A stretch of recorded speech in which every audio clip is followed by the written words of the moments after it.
This is the first video in Module 4. In Module 4, we are going to talk about the integrations of products of powers of sines and cosines.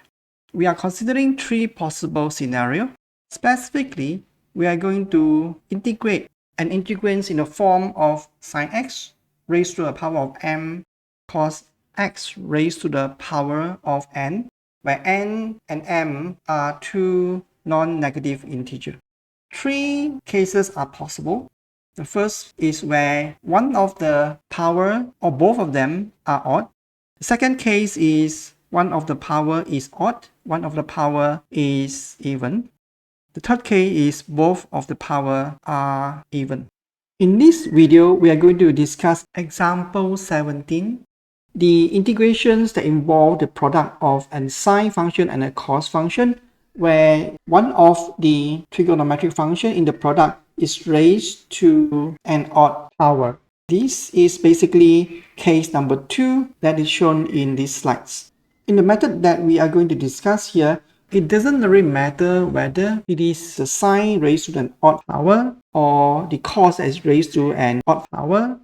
As long as either one of these trigonometric function is raised to an odd power, the method we are going to discuss in this video could be applied.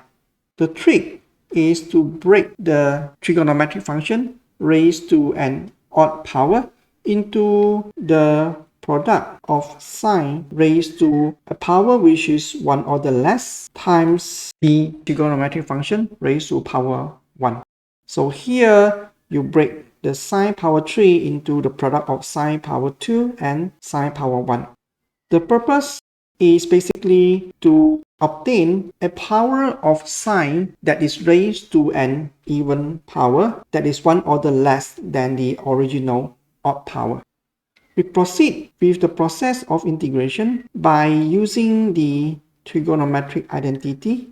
This trigonometric identity relates the square of cos and the square of sine. With this identity, we can then link the square of sine with the square of cos. That is, we can write sine cube x as 1 minus cos square x times sine x. In this special case, it is the sine function that is raised to an odd power. Therefore, we will choose the other function as the target of substitution. What I mean is that we choose to represent cos x by u. And then we would want to rewrite the integrations in terms of x into the integrations in terms of u.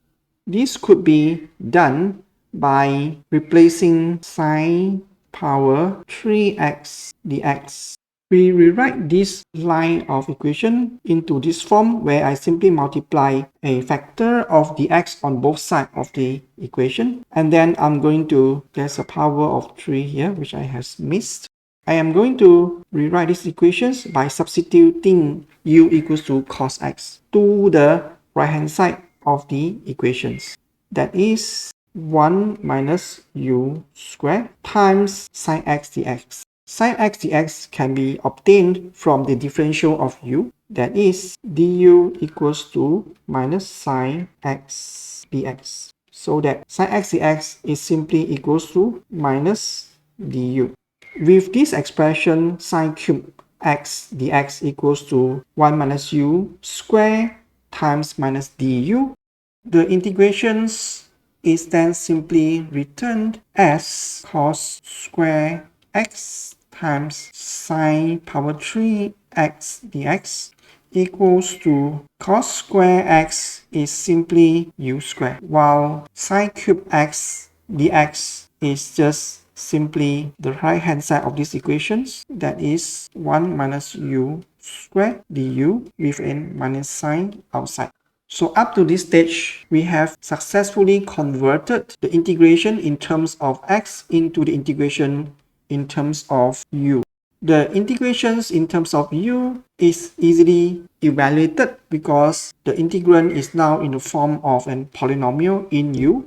We break up the bracket, then we get u power 4 minus u power square du. That will give us u power 5 over 5 minus u power 3 over 3 plus n constant. and we then substitute u as cos x raised to the power 5 minus 1/3. U power 3 is just cos x power 3 plus c.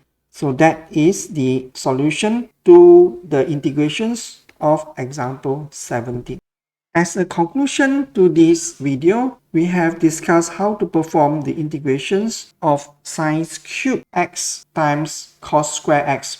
The trick is to pick the trigonometric function that is raised to an odd power and break it into the product of a power term which is one order less than the original power, and the rest is the original trigonometric function raised to a power 1.